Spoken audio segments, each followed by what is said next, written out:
Good day guys. Today tuturo ko kung paano mahanap yung short circuit sa laptop board. So gagamit tayo ng siyempre power supply, tester. So galing pala to sa sa ibang tech. So kung makikita nyo, meron na siyang sunog dito. Yan, may pinagtatanggal na siya guys. Yan. So, hindi daw nahanap yung short niya. So, ngayon tuturo ko kung paano. So, tara na. So, guys, isi-set mo sa continuity yung tester mo, yung may beep. So, wala akong schematic nito o board view. Ngayon, i-manual lang natin. So, yung first mong gagawin, so ito, meron siyang MOSFET. Ito yung sasaksakan ng power supply. Ito naman yung sa battery. So mag-start tayo dito. Hanapin natin yung short dito. Pero titingnan muna natin kung grounded siya sa ground. So ito yung black. Yung may beep. Ito, lagay mo sa ground dito sa may lagayan ng tornilyo. Tapos tetesterin natin to. Kung mapapansin nyo, shorted yung mga MOSFET. May tunog lahat. Yan. Pati yung mga capacitor lahat. Ibig sabihin yan, bago makarating dito, may shorted dito sa part na to. Kung nasaan yung charger at yung power button. So, lahat yan, ayan, kung makita nyo, tumutunog lahat yan guys. Ayan, ibig sabihin, shorted yung board natin. Kahit dito, ayan o. Ayan o.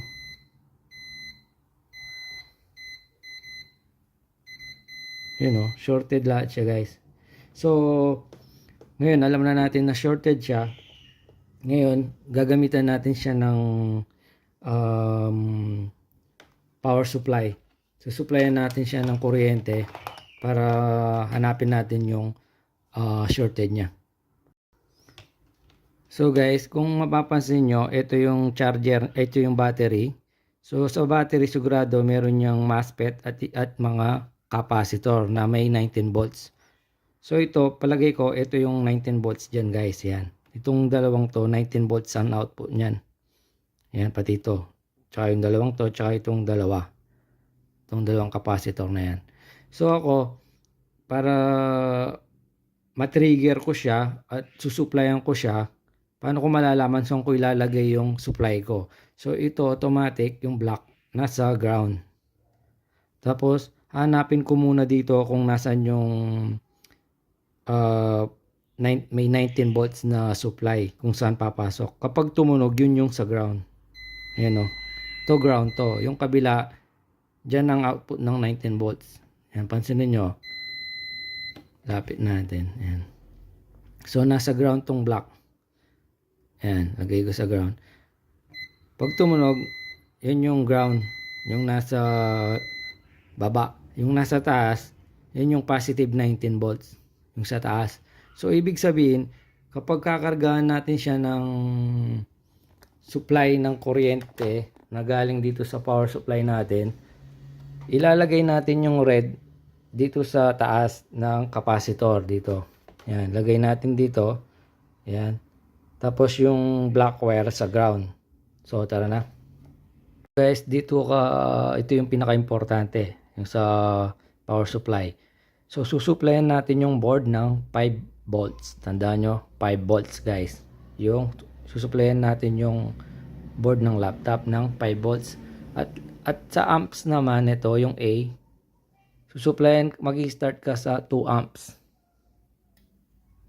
Ayan o, kung makita nyo, yung pangalawa, naka 2 amps ako guys. Yan. So, tara na. Ilalagay na natin tong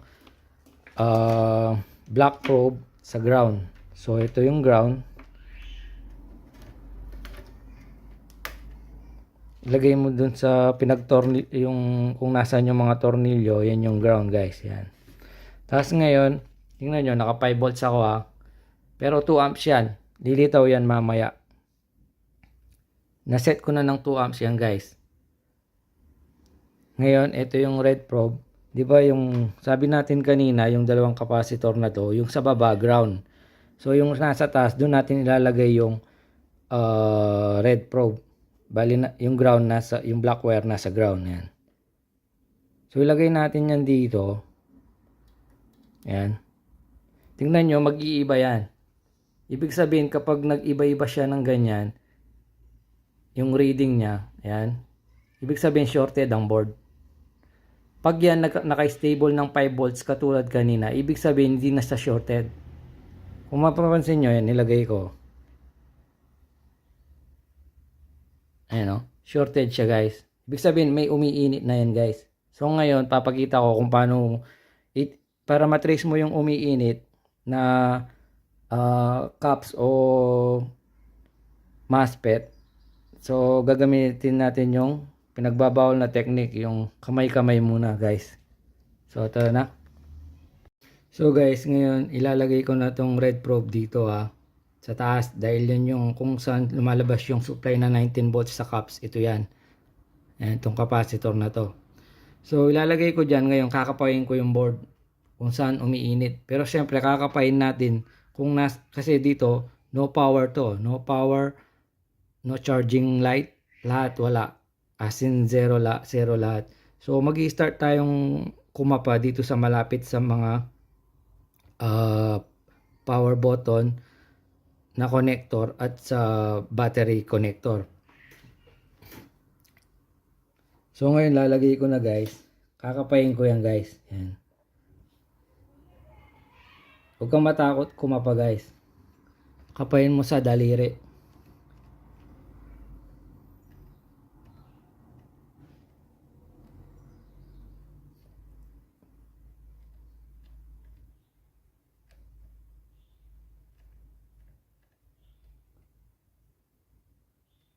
May umiinit dito guys sa part na to.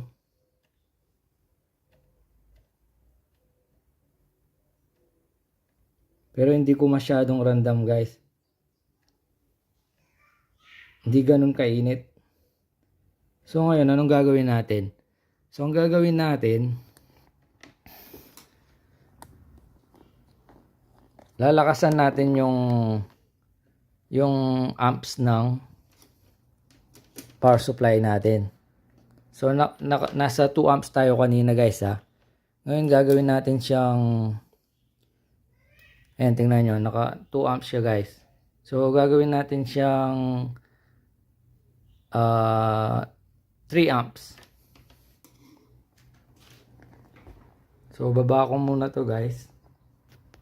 So guys, ginawa ko siyang 3 amps. Yung sa power supply ko 5 volts, 3 amps. So ayan, naka 3 amps siya guys.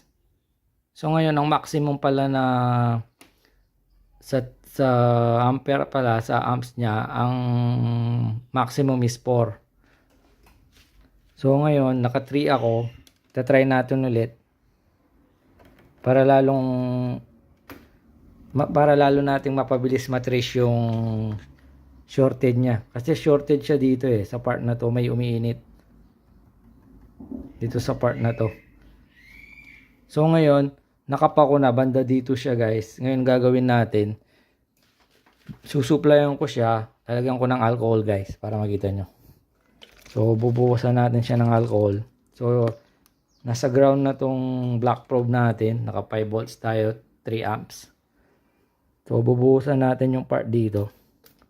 Yan, alcohol guys, isopropyl alcohol. So yan. Ngayon, ilalagay ko na yung probe dito. So, pansinin nyo para makita nyo ng mas malapitan.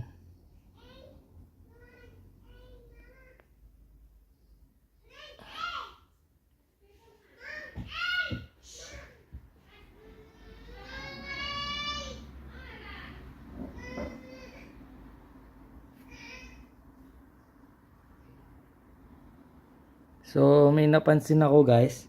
Nakikita nyo to? Itong capacitor na to. Mabilis matuyo guys. Hindi lang kita sa camera ko pero mabilis matuyo tong nasa right side na to. Ito. Yan. So, bubuhusan ko ulit. Hanapan natin ng magandang pwesto yung camera para makita nyo. Yan, ganito dapat. So, ayan guys. Yan, kitang-kita na ngayon. Tingnan nyo, ilalagay ko to dito. Supplyan ko.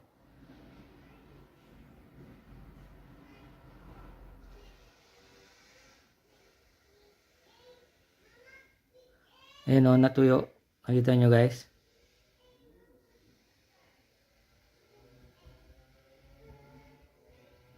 Natuyo yung capacitor.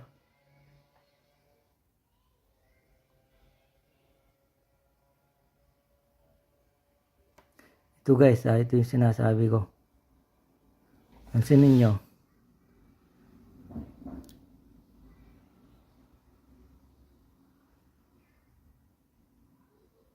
Yan, tuyo na siya oh. Pero yung isa hindi pa. Ayan oh. So ngayon tatanggalin natin to, yung capacitor, tapos titingnan natin, mag continuity check tayo, ground check tayo mamaya ulit, tapos check natin kung may ground, may shorted pa. So guys, check muna natin tong capacitor na to kung shorted nga. So naka continuity test ako. Lagay ko sa ground yung black, yung red kabilaan. Yun oh. Pati yung isa oh. Pero yung isa, kung mapansin nyo ito, hindi siya, nung nilagyan natin ng kuryente, hindi siya nag-overheat. Ito yung nag-overheat. So ngayon makita mo, dapat ang tutunog dyan isa lang. Ngayon tatanggalin natin, tapos off-board natin tetesterin yung capacitor. So ngayon guys, tatanggalin na natin.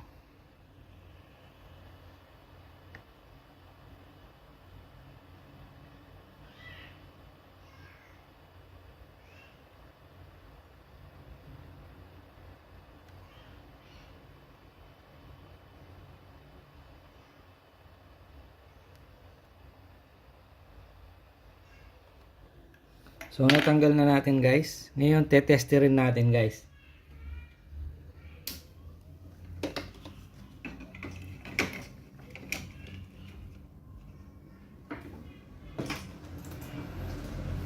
So tetesterin natin kung shorted nga to. So nasa continuity pa rin ako. Ito yan. Ayan guys. Nasa continuity ako. Ayan. So kabilaan.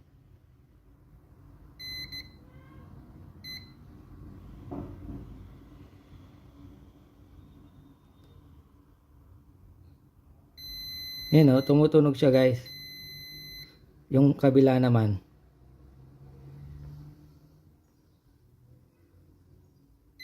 Yun o.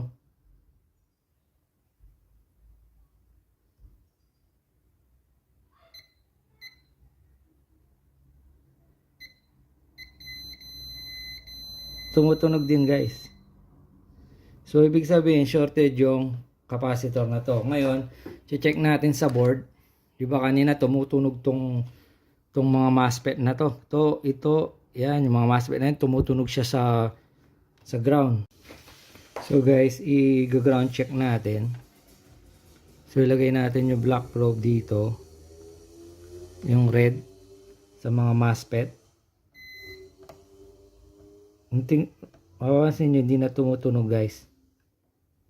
Yan o. Yung mga caps, dapat tutunog lang sa isang side. Yan o, hindi na. Yan o. Tapos ito. Yan o. Kanina, pag iniwanan mo, tutunog siya tuloy-tuloy. Ngayon, hindi na. Malapit pala natin na.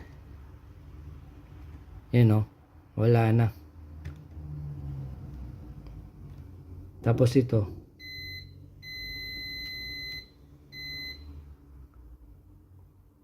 Yan o, tumutunog siya pero magkakaroon lang siya ng value. Pero kanina tumutunog siya, shorted siya. You know, ngayon wala na.